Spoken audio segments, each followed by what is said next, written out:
If you're learning how to play Cantonese style Mahjong, or if you want to improve your game, this exercise may help your decision making.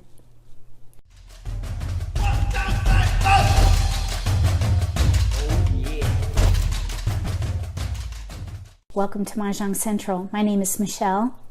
In this video, I'm going to do some random pulls for Cantonese style Mahjong using Hong Kong scoring. If you are just learning how to play, this is a really great exercise. And also, if you're trying to improve your game, for example, let's say that the people hosting the game put a point minimum on the table, let's say 3. You got to learn how to improve your hand so you qualify to win. Let me show you how it works. I have my wind of the round indicator and dice. We're going to play 4 random pulls, and I'm going to roll the dice to see which seat wind I'm in. Those variables can affect the decision making on what hand to play in a game. I rolled a 9. 9 is east. So I put up an east, and we're on east round. Since I am the dealer, I'm going to take 14 random tiles. And we are playing a 3-point minimum, so we got to come up with 3 fawn here. A fawn and a point are technically the same thing, at least in Hong Kong style. Okay, look what we got. We got our own flower. That's a fawn right there. I'm just going to put that right there and take a replacement. So we have a nice collection of winds and dragons. Look at that. And then we've got a lot of bams.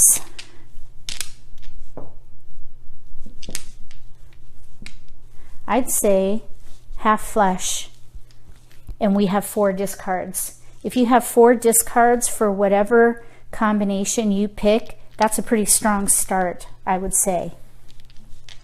And really, we're east, so we're going to throw 1 away right away. Therefore, we really only have 3 discards.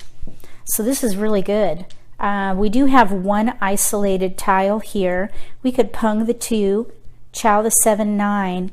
This would either be a discard or we'd have to draw something that we can use with that, whether it be a 3 bam, 5 bam, 4 bam. So we could chow it or potentially pung it. And then here we can pung the south. We need to pair up these other honors in order to pung. So I would say a half flush for this particular random pull. Get rid of these right here. And none of the winds are going to come into play with the variables for the wind of the round or the seat wind. At least not yet. We still got drawing to do. But I would say half flush. Okay, let's move on to the south round random pull. And this time I'll roll again. Okay, so I rolled a 5. 5 is east again. I will mix. Okay, we're going to take 15 random tiles because we're the dealer. Okay, here we go. No flowers, but we do have a pair of green dragons. If we pung that, that's a fawn right there. So for the other tiles, let's just see what we have here.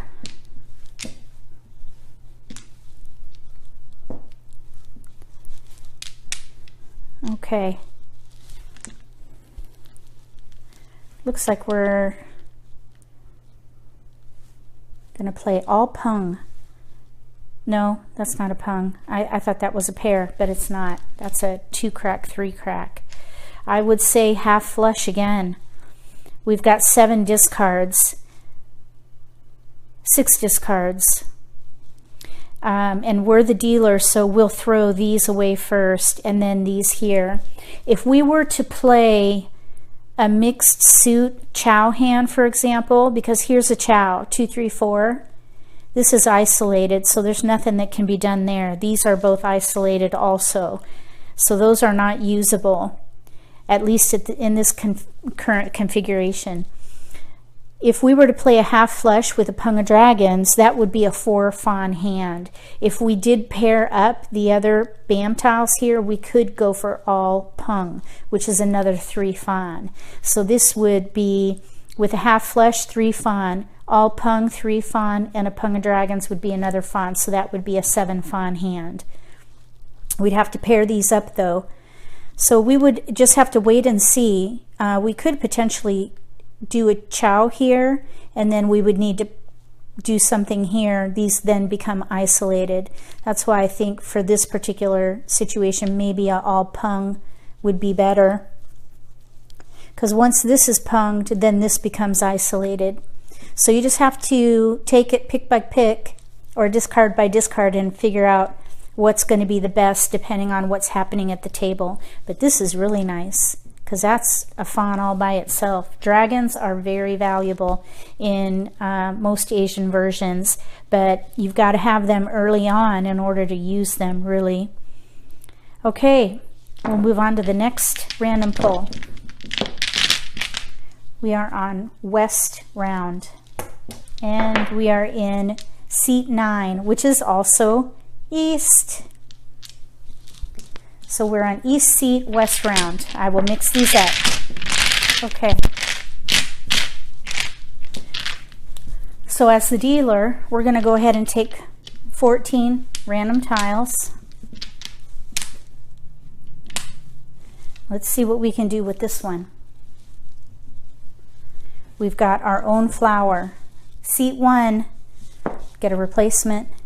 We got a Bam. We have lots of Bams and honors. This is really nice, actually. We have 3 discards.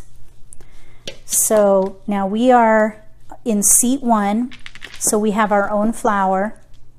This is West Round. Look what we have. A pair of Wests.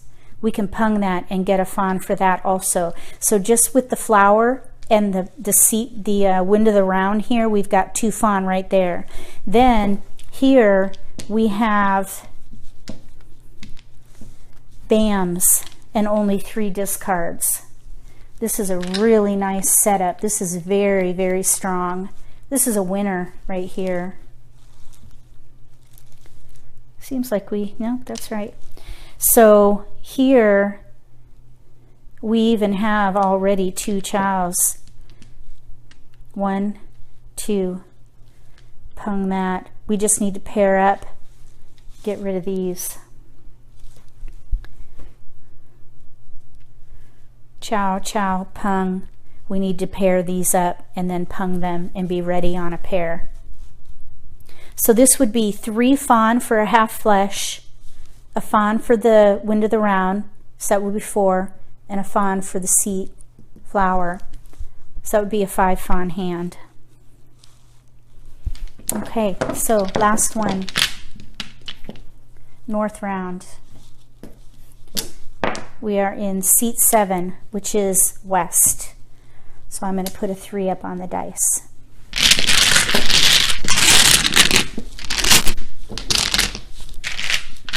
Okay, so we are West. We get 13 tiles.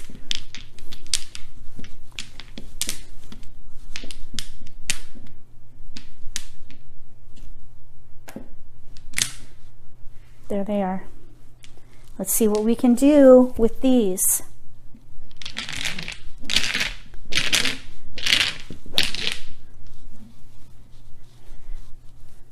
We got our seat wind. 3 is the seat for West. So we have a fawn for that already. Let's get a replacement. 5 dot. Okay, actually that's not bad because we do have lots of dots. Well, not lots. I think we have more Bams than we do dots.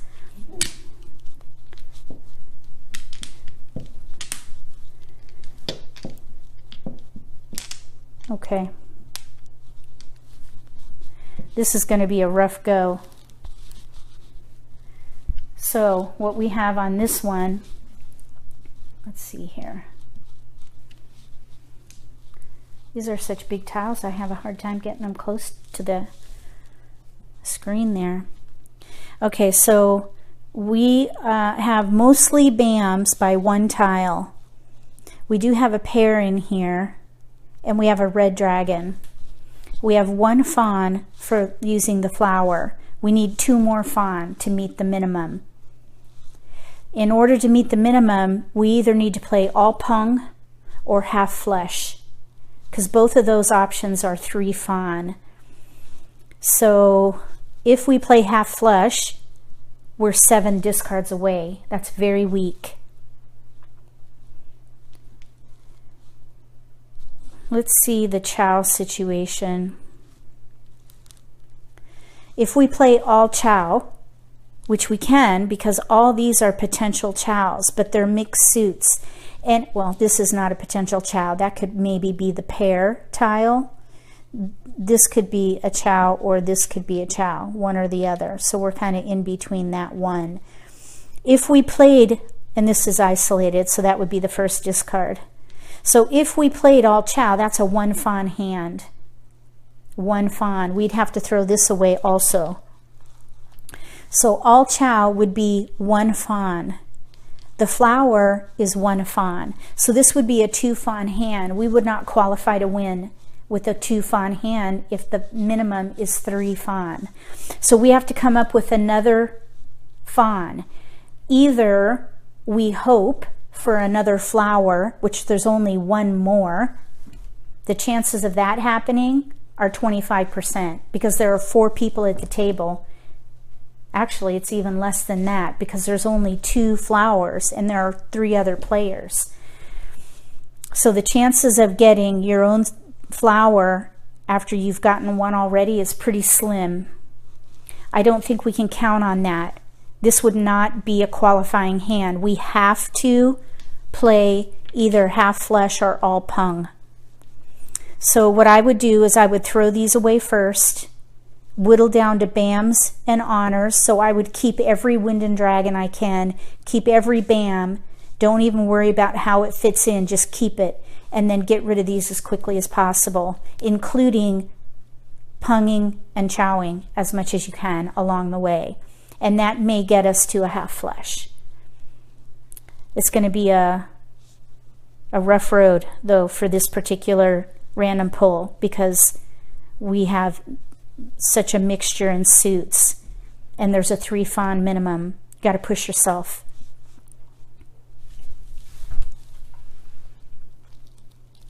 Let me know what you think about random pulls for Cantonese style Mahjong. Write your thoughts in the comments section. I think this is a really great style, especially if you're just learning how to play Asian versions. And not only that, but it's really great for kids. I think anybody as young as 8 or 9 could probably learn this style. As long as you can teach them how to read the cracks, the rest of it is pretty easy. I suppose the winds might be a little difficult. They would just have to memorize that. You could maybe give them a cheat sheet.